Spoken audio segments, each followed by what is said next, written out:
Bienvenue dans ce nouvel épisode de Direction, le podcast en voix et en images des dirigeants du génie climatique. Mon invité de ce jour est diplômé de l'Institut Polytechnique de Grenoble et créateur d'une entreprise de conseil en efficacité énergétique.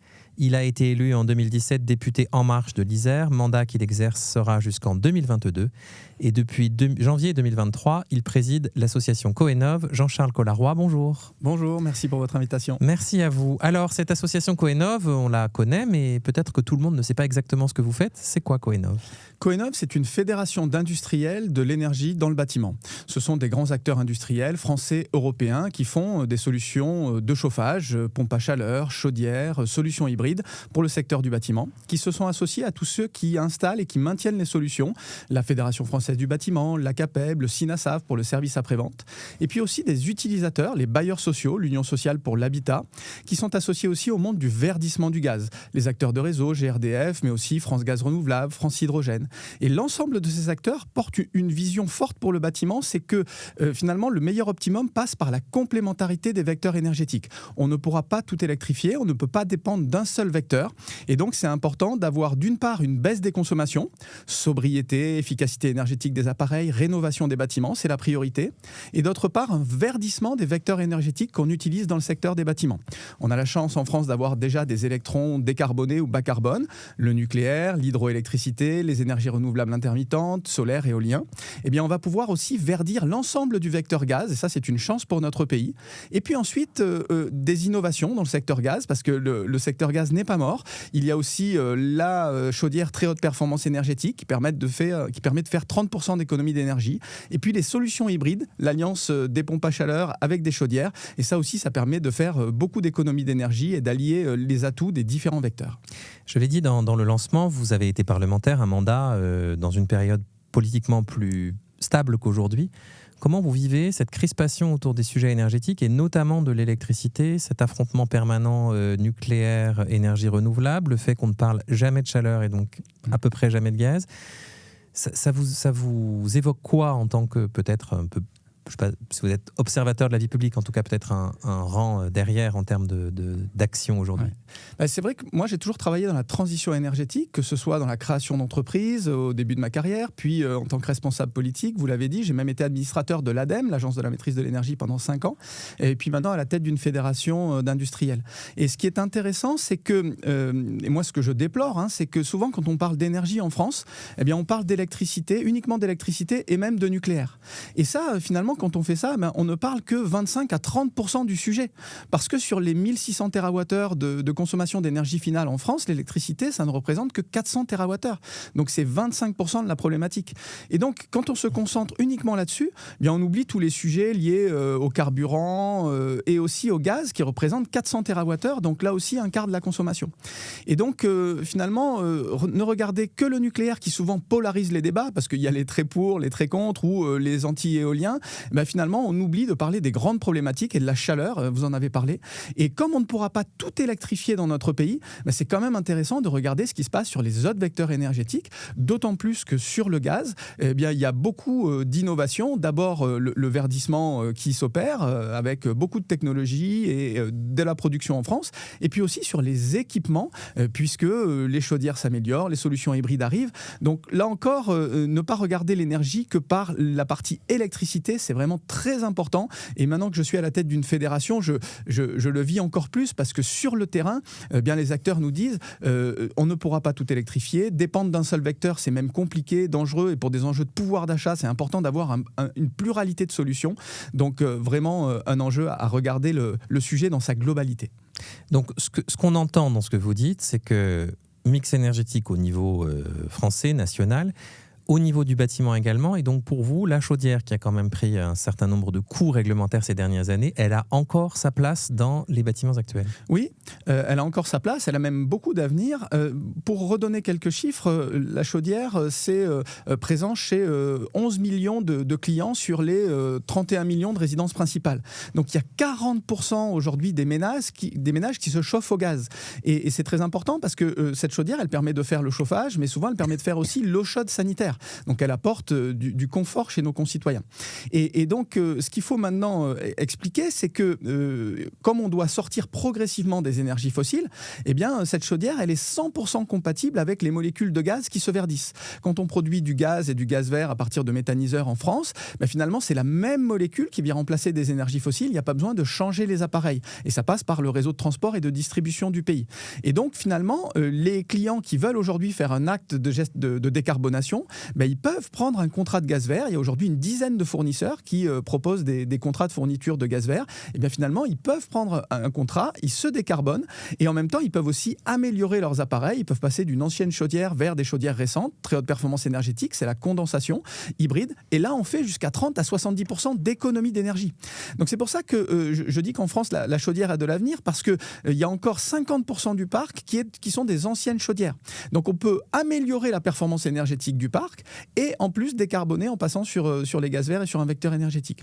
On va parler gaz vert. Je voudrais juste sur cette question chaudière évoquer les questions de réseau électrique qui sont parfois mises en avant aussi comme peut-être limite au développement de la pompe à chaleur. Il ne s'agit pas de dire que la pompe à chaleur n'a pas de place. Je crois qu'on est tous d'accord qu'elle a une grande place, mais ces bouts de ligne, ces moments où on doit passer en triphasé, c'est peut-être ces maisons à la campagne. Alors la campagne n'est pas très reliée au gaz, mais en tout cas peut-être en ville moyenne, qui sont grandes, pas très bien isolées, avec beaucoup de puissance.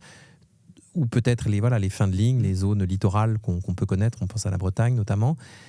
Tout ça laisse aussi à la chaudière de la perspective pour modérer les besoins du réseau électrique ? Oui, c'est un des enjeux du développement du gaz dans le bâtiment, c'est que le bâtiment, c'est un des secteurs les plus thermosensibles, c'est-à-dire qu'on consomme beaucoup plus en hiver qu'en été, parce qu'il y a ces sujets liés au chauffage, et donc ça génère de l'appel de puissance, de la pointe énergétique hivernale. Et donc pour gérer ça, on ne pourra pas tout électrifier, parce qu'on ne pourra pas développer la totalité des productions d'énergie électrique dans notre pays, juste pour faire face à ces appels de puissance en hiver. Et donc avoir une énergie qui se stocke, le gaz en particulier se stocke tout au long de l'année et peut être utilisé au moment où on a les appels de puissance, c'est très important. Et effectivement, la pompe à chaleur, c'est un très bon produit, mais ça ne peut pas s'installer partout. Et il y a le module extérieur, on ne peut pas le mettre dans du haussmannien, par exemple, à Paris, ou si on n'a pas un balcon, on ne peut pas le mettre partout parce qu'il peut y avoir des problématiques de bruit avec le voisinage, c'est comme une climatisation inversée, on pourrait dire. Et donc, c'est là où il faut garder un panel de solutions diversifiées et faire confiance aux installateurs de terrain, les mainteneurs, les installateurs, qui sont les tiers de confiance, qui veulent finalement installer la meilleure solution pour leurs clients. Et effectivement, de temps en temps, il y a des problématiques de puissance électrique. Vous l'avez dit, quand on est en bout de réseau, quand on commence à installer beaucoup de solutions électriques dans un quartier, il y a aussi l'électrification des véhicules qui arrive en même temps. Eh bien, de temps en temps, on a des problématiques qui font que allier l'électricité et le gaz, ça peut être une bonne solution pour faire la transition énergétique. Alors, ce gaz vert dont on parle depuis le début, est-ce qu'à vos yeux, expérimenté en matière de politique publique, il est suffisamment pris en compte ? On a bien compris que l'électrification était la stratégie majeure des pouvoirs publics, au moins depuis 2017. Le gaz vert, il a longtemps été un peu déconsidéré. Est-ce que ça bouge un peu ? Est-ce que l'État commence à comprendre que, oui, on va électrifier beaucoup de choses et que peut-être qu'à côté, il faut garder du gaz et que, tant qu'à faire, pour des questions d'environnement et de souveraineté énergétique, il vaudrait mieux que ce gaz soit vert qu'importé. Oui, c'est en train de bouger et c'est de plus en plus pris en compte pour de nombreux facteurs. C'est que ce gaz vert, on le produit localement grâce au recyclage des déchets des agriculteurs et les déchets agroalimentaires. Et donc ça, finalement, on est au cœur de l'économie circulaire et on aide les agriculteurs par des revenus complémentaires à valoriser leurs déchets. L'idée, c'est surtout pas de les détourner de leur vocation première qui est de nourrir et la culture nourricière vivrière, mais c'est de les aider à avoir des revenus complémentaires grâce à ces méthaniseurs qu'on voit au bord des champs qui se développent. Il y en a plus de 800 aujourd'hui en France et qui permettent, à partir du recyclage des déchets, de produire à la fois du biogaz, du biométhane qui peut être injecté dans les réseaux, mais aussi des digestats. C'est ce qui reste une fois qu'on a produit le gaz par méthanisation. Et ces digestats, ils sont très intéressants pour les agriculteurs parce que ça permet, en les épandant sur les champs, d'éviter d'acheter des engrais engrais chimiques importés. Et donc finalement, il y a beaucoup d'externalités positives à la production de biogaz. Donc on évite 2 importations. On n'importe pas de gaz et on n'importe pas d'engrais. Tout à fait. Et c'est ce qu'on appelle les externalités positives de la production de biogaz. C'est qu'on crée des emplois sur les territoires. Ce sont des revenus complémentaires pour les agriculteurs, mais aussi pour les collectivités sur le terrain. Et puis, on évite de consommer des engrais importés. 85% de la valeur ajoutée d'une installation de méthanisation, finalement, revient au territoire. Et ça, c'est vraiment très important. Ça fait partie, finalement, le biogaz, le biométhane, des énergies renouvelables emblématiques de la souveraineté énergétique. On améliore aussi la balance commerciale, puisqu'on évite effectivement de consommer des énergies fossiles qu'on va puiser dans le sous-sol. Donc vraiment, là, on est au cœur d'une énergie qui a plein d'atouts, qui se développe, et les pouvoirs publics le soutiennent aujourd'hui. Dans la dernière programmation pluriannuelle de l'énergie, il y avait un objectif ambitieux, et la filière a atteint cet objectif, 15 TWh aujourd'hui de biogaz, 5% de la consommation. Et dans la future programmation pluriannuelle de l'énergie, il y a un objectif à 20% de biogaz en 2030, multiplication par 4 là, de la production qu'on connaît aujourd'hui. Et donc, ce sont des objectifs très ambitieux que l'État soutient parce que finalement, ça vient renforcer l'indépendance énergétique de notre pays. Et on suppose que localement, peut-être que les pouvoirs publics, je pense aux maires, aux conseils départementaux, sont peut-être plus friands que l'État parce que comprennent immédiatement les retombées territoriales. Du coup. Bien sûr. Et puis les collectivités publiques sont de plus en plus fières d'avoir des installations sur leur territoire aussi pour montrer que la transition énergétique, c'est du concret.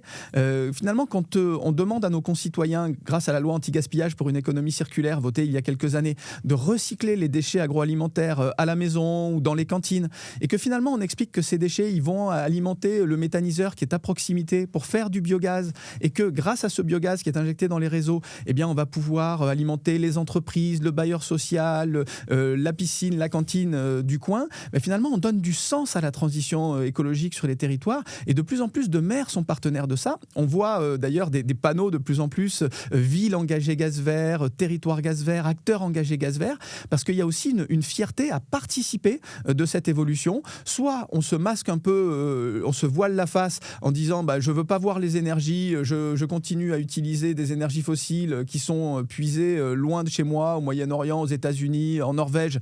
Et finalement, je ne regarde pas comment ça se passe. Soit je suis acteur de la transition, j'accepte qu'il y ait des installations qui s'installent sur le territoire en France, mais on essaye de le faire correctement. Et la méthanisation en France, on essaye de la faire aussi à taille humaine, à taille intermédiaire. Pas comme les projets qu'on voit parfois en Allemagne, qui sont des très grands projets. Là, on est à l'échelle d'un agriculteur, d'une coopération d'agriculteurs, pour essayer d'avoir le moins de nuisances possible, que ça s'intègre le mieux possible dans les territoires et que ça soit accepté. Le revers de ça, est-ce que c'est pas un prix du mégawattheure du gaz vert qui du coup est un peu plus élevé parce qu'on n'a peut-être pas les économies d'échelle qu'on aurait avec des giga-installations qui permettraient d'avoir un gaz vert totalement compétitif? C'est vrai. Du coup, le prix du biogaz en France est un petit peu supérieur à celui qu'on voit dans des très grandes installations en Allemagne ou aux Pays-Bas, par exemple.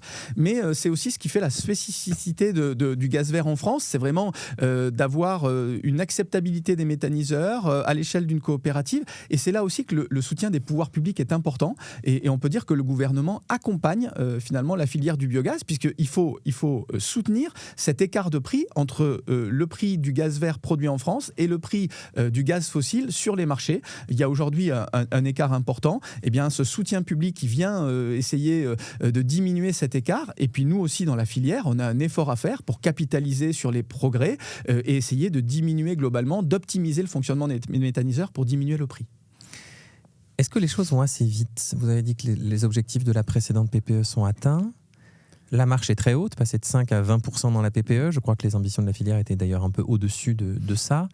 Est-ce qu'il se construit assez de méthaniseurs? Et la méthanisation n'est qu'une des technologies de gaz vert. Il y en a d'autres. Est-ce qu'on avance assez vite sur les pyrogazéifications et autres technologies qui peuvent arriver?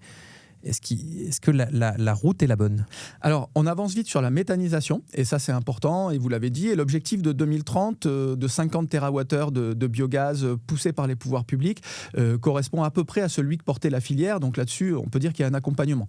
En revanche, pour 2035, effectivement, la filière porte un objectif de 120 TWh de gaz vert, là où les pouvoirs publics aujourd'hui sont un peu en dessous, et c'est lié au fait que dans la filière, il y a aussi des relais de croissance, puisque là on a parlé d'une technologie technologie de production des gaz verts, la méthanisation, le recyclage des déchets agricoles, mais il y a aussi d'autres technologies qui permettent de recycler d'autres types de déchets. Pyrogazéification, ça permet de recycler des déchets de bois, des combustibles solides de récupération. Gazéification hydrothermale, ça permet de recycler des déchets liquides, des bouts de stations d'épuration, par exemple. Et donc, ces deux technologies-là, elles permettent d'apporter des relais de croissance à la production de gaz vert en France. Et pour l'instant, selon nous, elles ne sont pas encore assez prises en considération par les pouvoirs publics.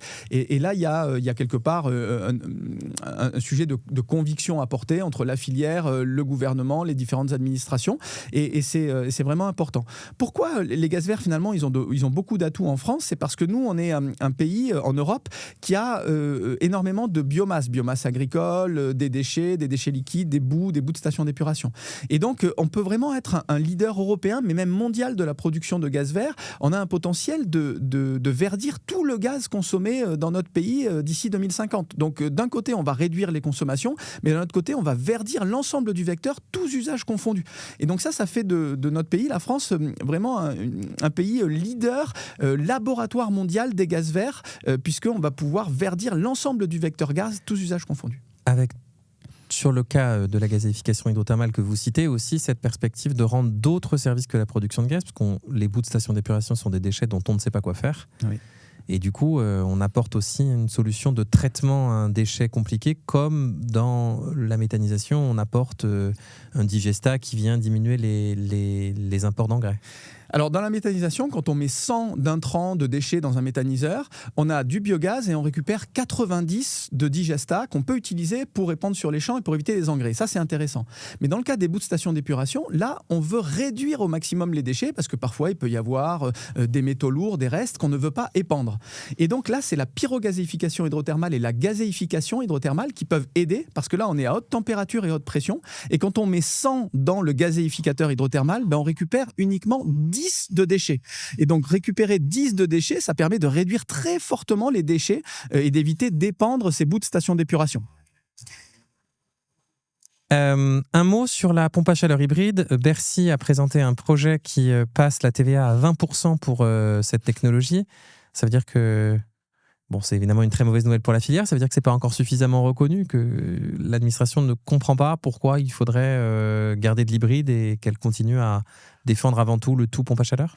Oui, c'est une mauvaise nouvelle parce que ça veut dire qu'on n'a pas bien compris au niveau de l'administration combien la pompe à chaleur hybride était vraiment un atout pour notre pays et pour les industriels français et européens. Les industriels français, ils maîtrisent les sujets de la combustion et des pompes à chaleur et ils maîtrisent les deux technologies. Et finalement, quand on développe la PAC hybride, ça permet finalement de favoriser ces industriels là où certains, en particulier les industriels uniquement asiatiques, maîtrisent uniquement la pompe à chaleur. Et donc, on donne un avantage industriel quand on favorise la PAC hybride. Et puis finalement, on a les atouts des deux technologies, à la fois les électrons décarbonés dans un appareil performant, la pompe à chaleur, et puis le gaz avec une molécule qui se verdit progressivement quand le réseau est en difficulté ou quand il y a ces appels de puissance en période hivernale ou pour gérer l'eau chaude sanitaire et les sujets de confort. Donc finalement, promouvoir et développer la PAC hybride, c'est un enjeu majeur pour notre pays. Et finalement, les pouvoirs publics se sont axés sur une mauvaise lecture d'une directive européenne sur la performance énergétique des bâtiments qui dit qu'il faut progressivement ne plus soutenir financièrement les stand-alone fossil fuel boilers, les chaudières autonomes à combustible fossile. Mais la PAC hybride, ce n'est pas une chaudière autonome puisque c'est une pompe à chaleur associée à une chaudière et donc c'est bien un dispositif hybride. Et puis c'est aussi un enjeu de pouvoir d'achat, je veux le redire ici, parce que pourquoi c'est important de garder un panel de solutions diversifiées dans le secteur du bâtiment, c'est que la pompe à chaleur est un bel équipement dans certaines configurations, mais qui coûte quand même assez cher. Ça coûte, on va dire, 12 à 15 000 euros, 3 à 4 fois plus cher qu'une chaudière. Et donc, avoir les différents dispositifs pour un installateur, c'est aussi s'adapter au mieux aux problématiques techniques et économiques des clients qu'il a en face de lui. Et c'est donc un panel diversifié de solutions qu'il faut conserver dans le secteur du bâtiment. Vous avez parlé Europe, ce sera ma dernière question. À l'échelle européenne, justement, est-ce que l'approche des questions énergétiques est peut-être un petit peu plus équilibrée? Est-ce qu'on comprend au sein de la Commission européenne que la transition énergétique, c'est évidemment l'électricité la plus décarbonée possible, et puis que les énergies liquides et les gaz ont aussi leur avenir à condition qu'eux-mêmes se verdissent? Oui, bien sûr. Déjà, au niveau européen, il y a un petit peu moins ce prisme nucléaire qu'on a en France. Et donc, les États regardent l'ensemble de la problématique des vecteurs énergétiques. Il y a des pays, par exemple, comme les Pays-Bas, qui ont déjà fait une révolution, qui ont déjà amélioré tout leur parc de chaudières vers les chaudières à condensation. 95% du parc était HPE et qui maintenant orientent vers l'hybride et l'hybridation et qui croient beaucoup au gaz vert. L'Allemagne, par exemple, croit beaucoup au gaz vert et même fait une stratégie sur le développement de l'hydrogène. Donc, on est encore plus loin dans ces vecteurs-là. Et donc, c'est intéressant de voir qu'il y a finalement une approche très diversifiée. Et puis, l'électricité n'est pas aussi décarbonée en Europe qu'elle l'est en France. Donc, c'est pour ça qu'on a une approche finalement plus plurielle des vecteurs énergétiques. Maintenant, nous, ce qu'on demande au niveau européen dans la fédération Coenov que je représente, c'est que on ait des grands axes qui soient donnés, des grands objectifs, être en 2050 à la sortie des énergies fossiles, avoir des bâtiments zéro émission, donner quelques jalons intermédiaires et puis ensuite laisser les industriels, laisser les pays s'adapter. Voilà, être dans ce qu'on appelle la neutralité technologique finalement. Ce n'est pas à la Commission européenne de décider à Bruxelles des solutions qui doivent être implantées chez les particuliers ou dans les entreprises. C'est finalement à chaque pays, à chaque industriel de s'adapter aux contraintes de sortie progressive des énergies fossiles. Et on doit sortir progressivement du charbon, du pétrole et du gaz en 20-25 ans. Et c'est là que la France a des atouts parce qu'il y a des industriels qui font des solutions performantes et il y a la possibilité de verdir le vecteur. On en a parlé, le vecteur gaz. Merci beaucoup. Je vous laisse montrer à l'image l'ouvrage que Coenov vient de publier. Alors il faut voilà, bien dans la caméra, que vient de publier aux éditions du Moniteur, Décarbonation des bâtiments, le rôle des gaz verts. Merci beaucoup Jean-Charles Collasroy et à bientôt dans Direction. Merci.